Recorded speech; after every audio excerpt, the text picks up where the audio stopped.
Good evening, everyone. Thanks for joining, sparing your precious time to listen to me. I'll be very brief and quick, and I'll go more into the practical management of fertility. As you all know, Embrace Fertility Center started in 2019, the 1st of March. And our approach to infertility, or more specifically IVF treatment, means fewer drugs and injections, reduced treatment duration, making treatment more female friendly and male friendly as well, and of course less stressful. Once again, I would like to thank each of one of you for your courage and determination and commitment towards supporting your patients and their families in every possible way and managing the unprecedented COVID pandemic. And it gives me immense joy to share this platform with you all, with whom I hope to continue to strengthen our network by making IVF treatment, with its expanding scope of services, clinical talent, infrastructure, and technology reach many couples in need. We hope to capture your interest and motivate you in the field of ART. Also, we believe in delivering high quality, culturally competent, comprehensive care. At Prime Care Embrace Fertility Center, consultations are available on all days for both male and female except on Sundays. And as we all understand that counseling is the most important aspect, which is generally incorporated to some extent during our consultation timings. And we all know that ultrasound is the most important aspect of managing a female infertility, and of course a male infertility when indicated. Next tests that are available are the tubal patency test, hysteroscopy when indicated, and a laparoscopy, of course, also when indicated. Of course, we have a bedside ultrasound, and I have an ultrasound room just attached to my cabin because I keep going in and doing all these follicular scans. We use the high-end Sono R7 with the 3 probes. One is the curvilinear probe, and then this linear probe, and the endovaginal probe.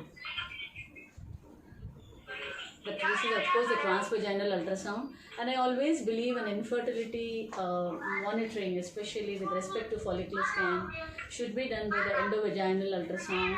But at times I find that people do follicular growth scans with transabdominal scan, but I think the bottom line is the correct interpretation of the follicular sizes and the numbers and the uterine lining is best done via transvaginal ultrasound. As we all know, the next important test in a female is to test the tubal patency, and at Embrace Fertility Center, I particularly avoid doing HSGs unless I need the test to be reproducible.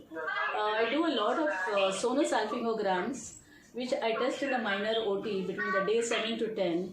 We call the patient, give her an injection Buscopan, and then in the procedure room, I inject about 20 to 30 cc of normal saline under ultrasound guidance, then recheck on the transvaginal ultrasound to check whether the cavity was seen and whether the spillage on both sides. The important thing about a sonosalpingography is it should be immediately checked via the vaginal ultrasound, because the fluid tends to get absorbed very fast. And unlike the HSG, we don't have an X-ray to show the reproducibility of the test. So as I'm pushing the fluid, I ask my assistant to check the abdominal scan just to see whether the cavity is getting delineated. But immediately after injecting, I do an endovaginal ultrasound. Hysteroscopy, of course, is another important test in female evaluation, infertility evaluation, to check for endometrial polyps, submucous fibroids, or even the endometrial lining prior to an IVF treatment. We have all the instruments at Prime Care Hospital in our theatre. Generally, we use the 2.9 millimeter Osama Shawki's hysteroscope. Sorry ma'am, sorry to interrupt you. Yeah. I request all the audience to please mute yourself. It is disturbing the madam's webinar.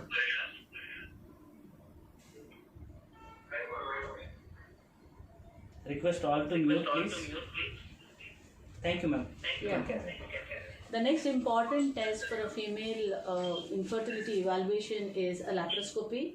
As we all know, this is indicated in unexplained infertility. It is indicated as a primary treatment when we find that there might be submucous fibroids, multiple intramural fibroids, or a septum in the uterus, or endometriosis, or a tubal block. So a diagnostic with operative laparoscopy and a hysteroscopy. In infertility, I always believe that hysteroscopy and laparoscopy should be done as a combined procedure.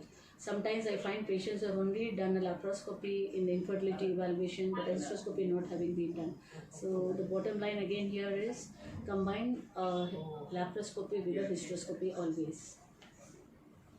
We also have the mini vidas that gives us the hormonal assay. We do all the hormones, that is the FSH, LH, prolactin, TSH, AMH levels, and of course the beta HCG, which is an important test. And the test and the reports are available the same day. Coming to the male infertility, the Department of Andrology, which is also situated next to the embryology, IVF, and embryology and IVF OT. And this andrology lab is responsible for the male patient's sperm analysis and processing for insemination, and of course for semen freezing when indicated. Ideally, semen analysis should be tested by a trained andrologist or an embryologist in the field of ART, and preferably at an ART center.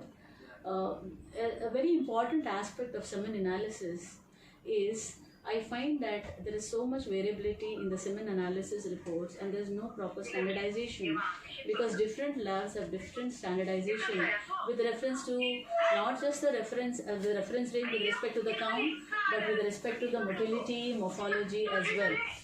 And since the semen analysis is done manually in most of the centers, it's a very, very subjective report. So a person who's competent to do a semen analysis is the one supposed to be, giving the report. Of course, these days we have got computerized semen analysis test that is called CASA. We are yet to, invest in a CASA, which actually cost, more than 50 lakhs.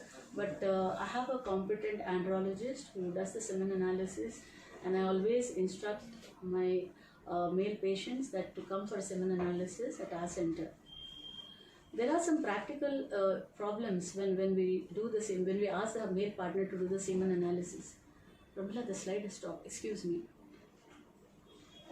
Just sorry about it. It stopped.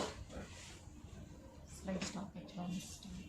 Yeah, the stop has So let me just tell you that whenever we ask for a semen analysis, I find that the acceptance for a semen analysis is voluntarily avoided by most of the men.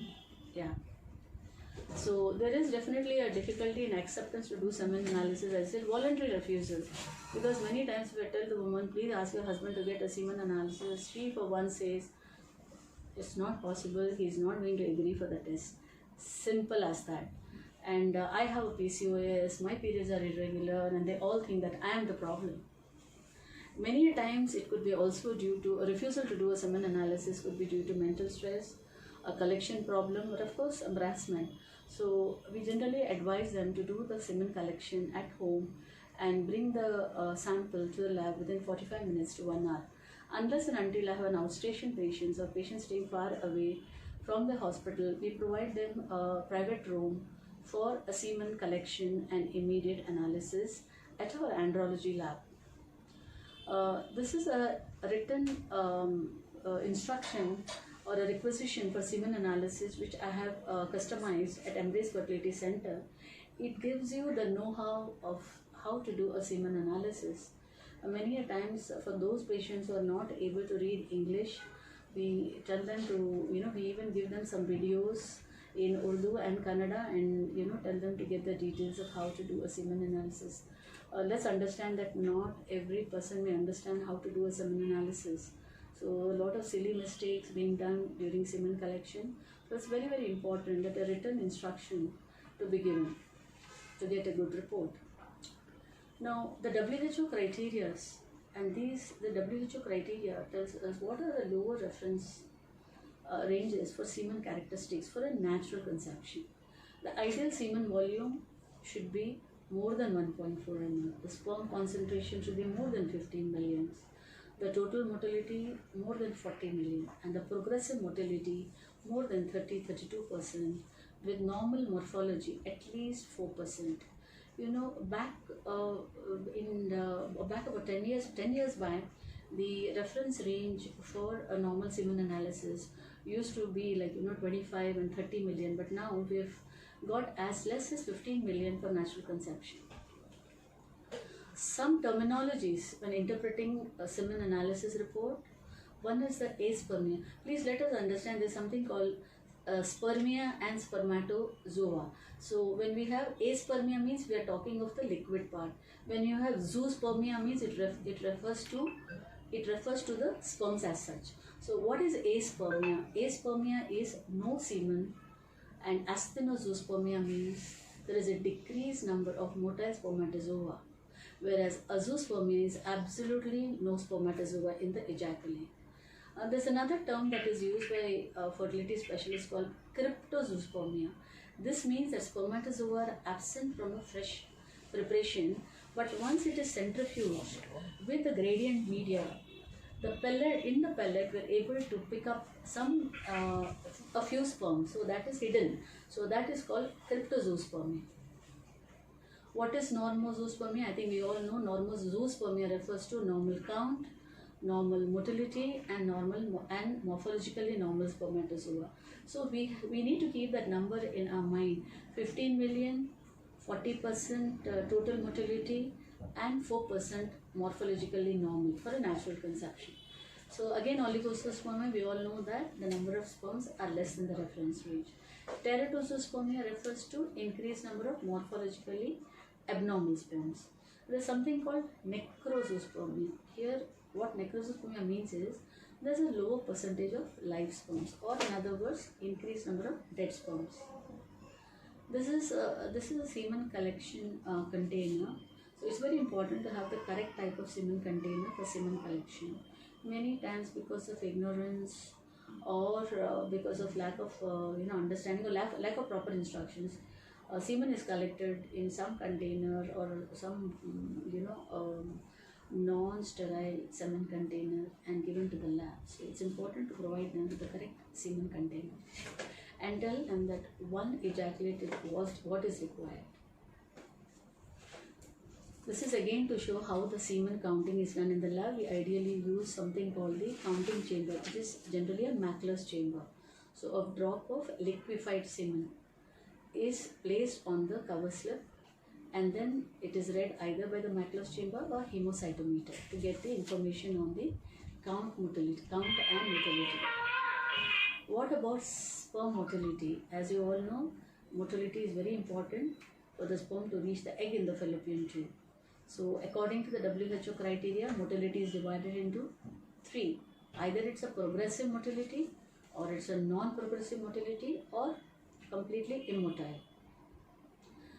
The next important characteristic of the semen analysis parameters are the sperm morphology.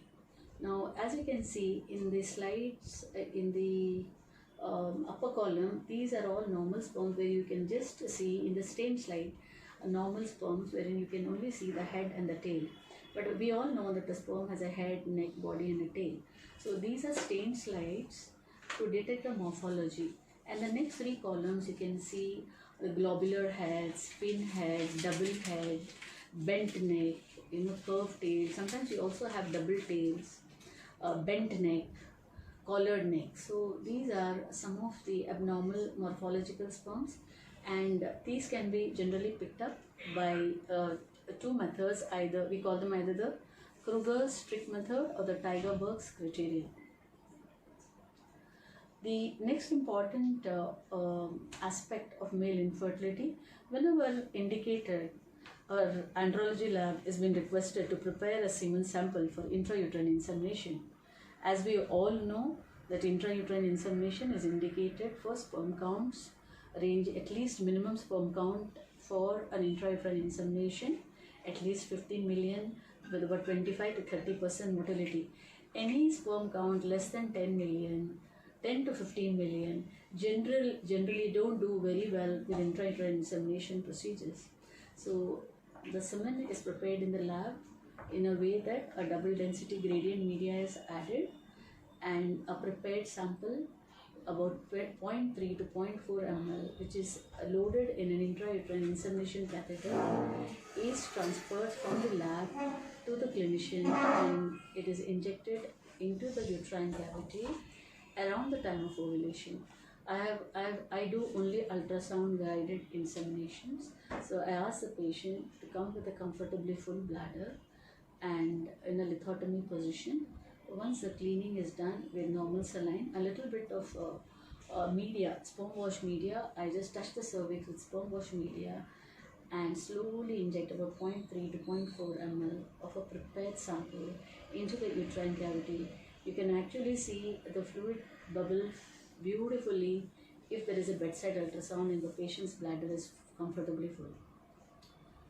This is just the andrology, the instruments at andrology. As you can see on the left side, the blue color box is the test tube warmer, and then the microscope, which generally we use 40x, and next to that is the remicentrifuge, which is used to centrifuge the semen after adding the double density gradient media. Now there is another procedure that is carried out in our lab and most of the andrology labs is a semen cryopreservation. At times we may want to freeze the semen sample to maintain the fertility, and the common reasons, as we all know, if husband is not available or husband is traveling, or in cases of deteriorating sperm quality and low quantity, we try to preserve 2 or 3 samples, pool sample, freeze them so that we could use it either for an IUI or an IVF. Sometimes even semen freezing is indicated in pre-vasectomy patients or men with advancing age. Lifestyle choices and career also another important indication for semen cryopreservation when husbands are not physically available to do procedures like IUI or IVF. Other methods to retrieve sperms, if we are not able to pick up the sperms from the ejaculate, that is a condition called azoospermia. So the other methods of sperm retrieval are TISA, PISA and TESE. This condition might be due to, the reasons for azoospermia rather are due to non-obstructive azoospermia or obstructive azoospermia. Azoospermia means complete absence of sperm. So what are the causes? Non-obstructive, whereas no sperm in the ejaculate due to failure of spermatogenesis, whereas obstructive is the absence of spermatozoa in the ejaculate despite normal spermatogenesis. So to retrieve sperms, we need to do procedures like TISA, PISA or TESE, about which I'll be talking to you soon. So what could be the causes of reproductive obstruction? This could be due to result of infection, trauma, iatrogenic injury, which can occur during bladder, neck, abdominal or inguinal scrotal surgery, or could be congenital conditions such as congenital absence of vas deferens bilaterally, that's called CBAVD. So this is again showing us how a PISA is done, that is percutaneous epididymal sperm aspiration. It involves needle and syringe technique. The needle is placed directly into the epididymis. So PISA doesn't require an incision. This is just a needle and syringe technique, no incision. Small needle is passed directly into the scrotal skin and the fluid is aspirated. And it's passed on immediately. The aspirates are passed on immediately to the embryology lab, where the embryologist checks for sperm, and if the sperms are available, then the sperms are obtained and immediately frozen for ICSI.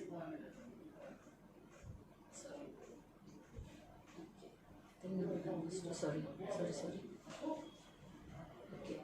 Then the other procedure, so we finish with PISA. PISA is aspiration from the epididymis, and TISA is performed by inserting the needle directly into the testis and aspirating the fluid with negative pressure, and the aspirated fluid is then processed at embryology, and if sperms are available, they are extracted and used for ICSI. Between the two of them, between the TISA and the PISA, it is always better to go for PISA, because in PISA, that is from the epididymis, the chances of having mature sperms are higher. There's something called MISA, microsurgical epididymal sperm aspiration.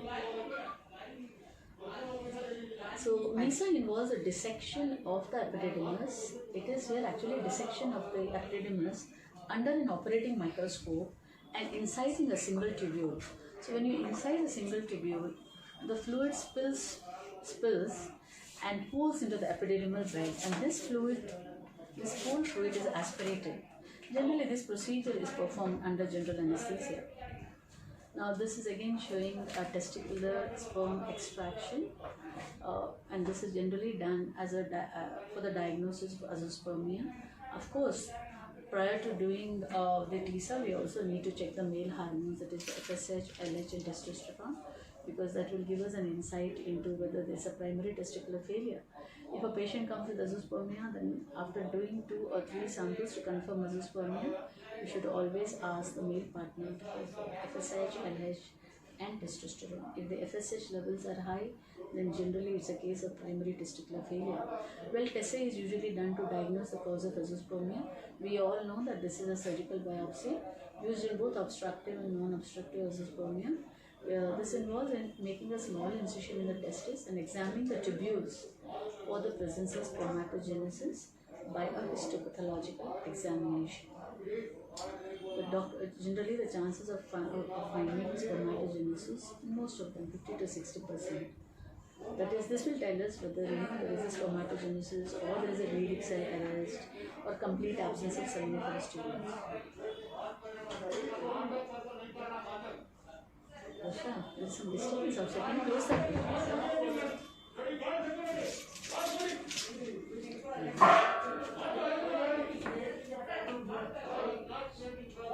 The next test, the next thing that I want to highlight about our center is the embryology lab. Asha, can you close that door? Close me. In spite of that. Yes. So, just wanted to highlight about what is the function of an embryology lab.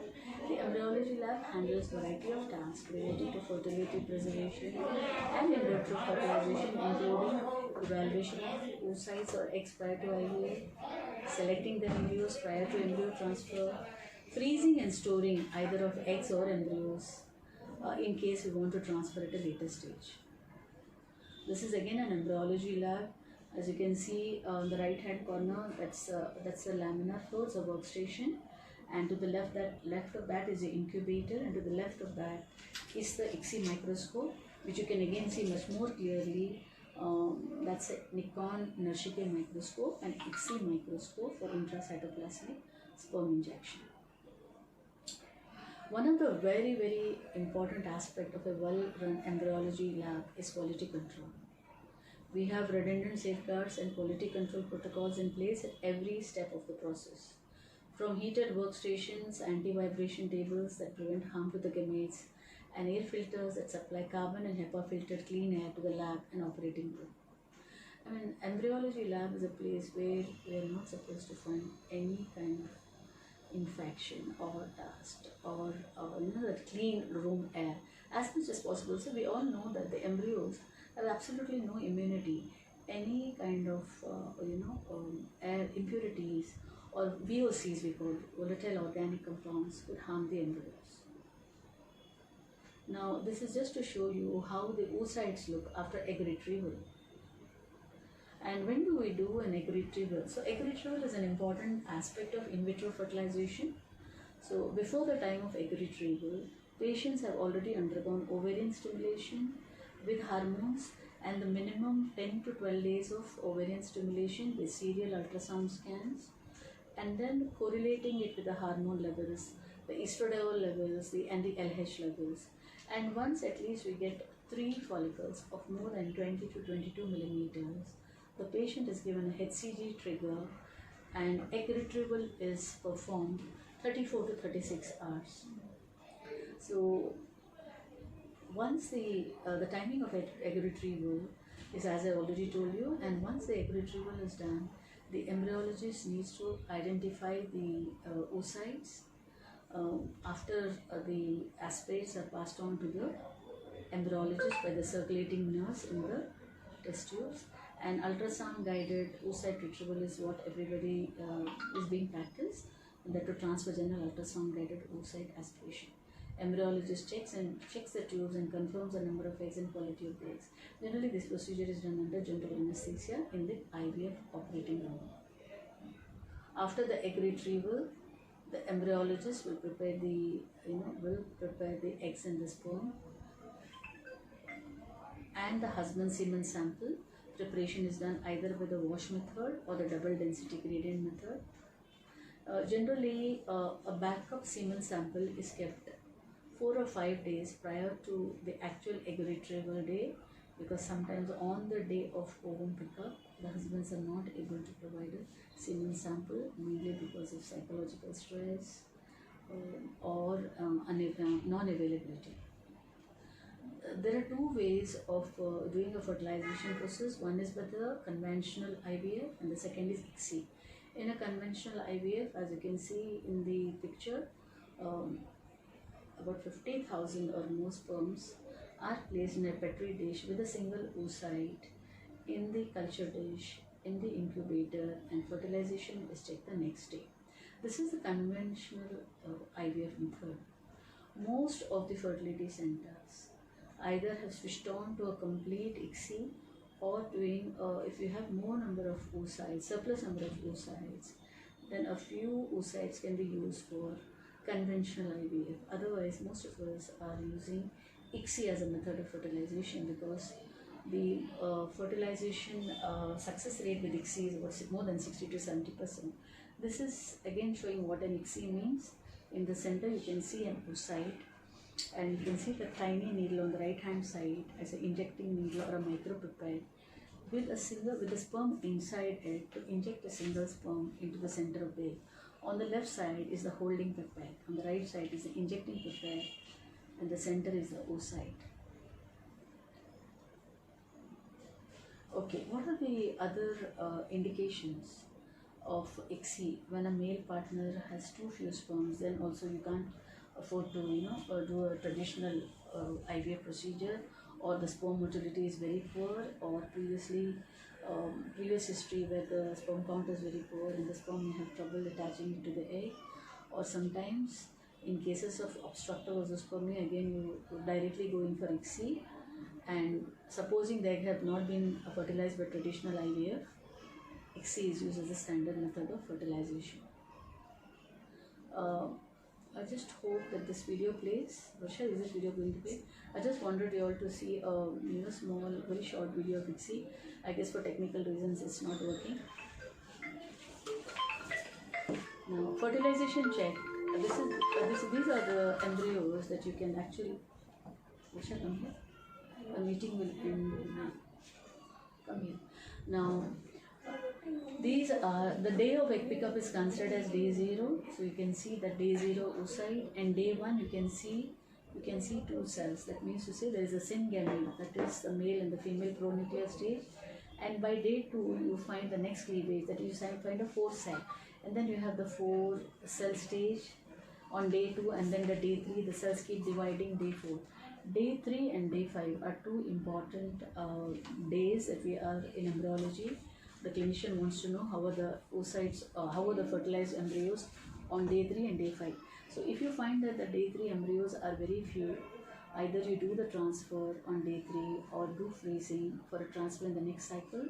If you have got surplus number of good quality embryos, then you can allow them to go to the blastocyst stage, that is on day 5.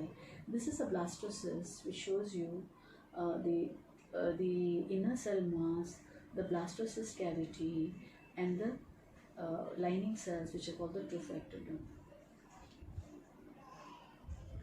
Now, in case we are planning to go for freezing, you see in IVF it is all about we go for a fresh transfer or a frozen embryo transfer.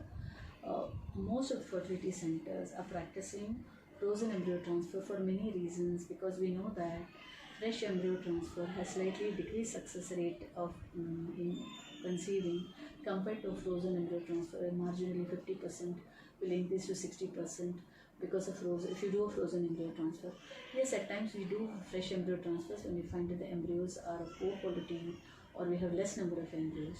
But all in all, most of fertility centers are practicing freeze all method. So how do you do freezing? The process of freezing an embryo is called vitrification. It's a fast freeze process that transforms the liquid inside of the either. You can freeze either the eggs or the embryos, both. So the basic principle is a fast freeze process that transforms the liquid inside of the eggs or embryos and into a glass-like state. So the embryologist will place the egg or the embryo into the freezing media droplets in the culture dish. Over the next 10 minutes, the egg or the embryo to be frozen undergo serial exposure to an increased concentration of cryoprotectant, and these, either the oocyte freezing or the embryo freezing, loaded on a cryoprotectant. In a cryoprotectant is loaded into a straw, and the straw is dipped into the liquid nitrogen in less than a minute. So this is just to show you, how the vitrification is being done. And the eggs, remember, eggs and embryos can remain in the cryo tank for in the cryo tank indefinitely. Again, the video for embryo vitrification is not shown here. Here it shows, the cryolog, which is there in the down. You can see all those cryologs which are used for either freezing the oocytes or the embryo. This is the liquid nitrogen cryocan in which you can drop the cryologs with the loaded oocytes or the embryos. Now, if we have to transfer the embryos, then we have to go back into the reverse fashion and do embryo thawing. This embryo thawing is a procedure that is required to transfer the embryos prior to embryo transfer. The procedure is essentially the reverse of it. And the embryos, once they are thawed, they can be transferred to the patient on the same day. Embryo transfer, it's a very important aspect of IVF is embryo transfer, and the first step is the patient identification, and the embryologist selects the best possible embryos to transfer after the embryos are thawed. Embryo transfer is done via an ultrasound scan and through a sophisticated embryo transfer catheter. And I just have put a small photograph of, the left side is showing the embryo catheter going right into the uterine cavity, and this has to be done with a comfortably full bladder. Generally, I use a Cook's cardiac catheter. And when is it done? When the endometrial thickness is more than 8 to 9 millimeter, and progesterones are given for either day and then the transfusion either on day 5 or day 2. One of the most advanced tests in IVF is pre-implantation genetic diagnosis. This is how the pre-implantation genetic diagnosis to detect genetic abnormalities in the embryo. This is performed for day 5 embryos by a test called pre-implantation genetic testing. Usually it's an embryo biopsy for a day 5 or a day 6 embryo. The indications for PGT are all these. Time is not permitting me to complete the talk, so I'll just run quickly through my slides. There's another advanced procedure in IVF called an endometrial receptor assay. This is essentially an endometrial biopsy on a day 5 to detect the best time of implantation, which is called the window of implantation. It's just an endometrial biopsy. There's another procedure to improve the implantation success called the laser-assisted hatching, wherein the outer shell of the embryo is breached by firing a few laser pulses, and the clinical pregnancy rate and implantation rates can improve from 38 to 58% in laser-assisted hatching. Again, the video cannot be shown. There's a new innovation in embryo transfer using embryo glue. It's basically an adhesion compound which is loaded with the transfer media and the embryo to improve the success rate of pregnancy. Embryo glue definitely could help to improve the chances of success. Culture medias, these are all culture medias. I think amongst the causes of female infertility, all of us know PCOS, what PCOS is all about, tubal factors, endometriosis, fibroids, anatomical defects in the uterus, etc. So wherever indicated, procedures have to be carried out after an initial investigation and diagnosis, and plan whether the patient is for a natural cycle or patient is natural cycle with time intercourse, or an IUI procedure or an IVF after correcting the anatomical defects. In conclusion, I would like to tell all my friends that the main essence of today's talk is to tell you that we will be proud to be associated with you and look forward to engage in providing fertility services to your patients. My main theme of the talk for today was trust us to deliver. trust us to deliver the treatment, that is the fertility treatment, which will eventually result in a pregnancy. And we follow the principle of sending back the patients to you so that you have the privilege and honor to deliver them. Thanks for your patient listening.